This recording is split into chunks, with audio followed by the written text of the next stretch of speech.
And I really believe that Mr. Mabanta, kahit ikaw may-ari, ikaw man ay marami ng following sa social media, that will not cover you from any uh, uh, uh, from the prying eye, ika nga, prying eye ng batas. Kung mo. Ang problema lang dito kasi ano ikaw ang may pagmamay-ari ng malaking digital media company sa Pilipinas. Isa sa malalaking digital company. And this is, I think, a caution to any other digital company that will do the same thing. Kasi this is not good. Dahil para lumalagay, para sila ataktog ng politiko.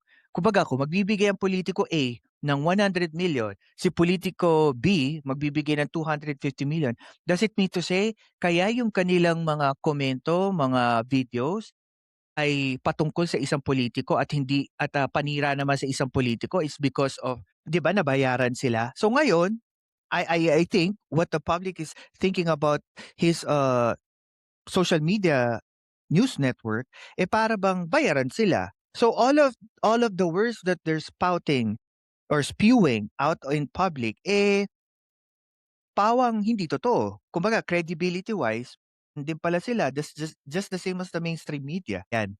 To be honest with you, kahit naman sabihin na natin, if you're pro or anti-Duterte, you know for a fact, nung panahon lang ni Duterte, ang prangkisang ABS-CBN, and alam niyo yan, at hinabol pa ng gobyerno dati yung may-ari ng Rappler, di ba? Pati Manila Bulletin. O, totoo yun. So, walang pagsisik, karapatang mamahayag ng kumpanya ni Franco kasi hanggang ngayon, their network's still up. Correct. Mm. Okay. Another point, nalabag sa kanya.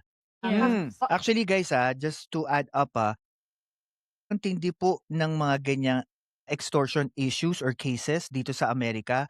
Dumating po sa point na this year, President Trump dito sa US na magkaroon ng executive order, and I think napasa batas siya this year, yung about sa extortion nga ng kababaihan. Kasi ang nangyayari dito, ginagamit na kasi miski social media at saka mga gaming platform to actually get people's private photos or video and then use it for extortion. Dumarating sa punto that they are being used to manipulate individuals para gawin nila yung mga bagay na hindi nila ginagawa. Ako si Professor Roland Simbulan at ito ang Philcast, kung saan ang katotohanan ay walang takot na sinasabi. Like, share, and subscribe na.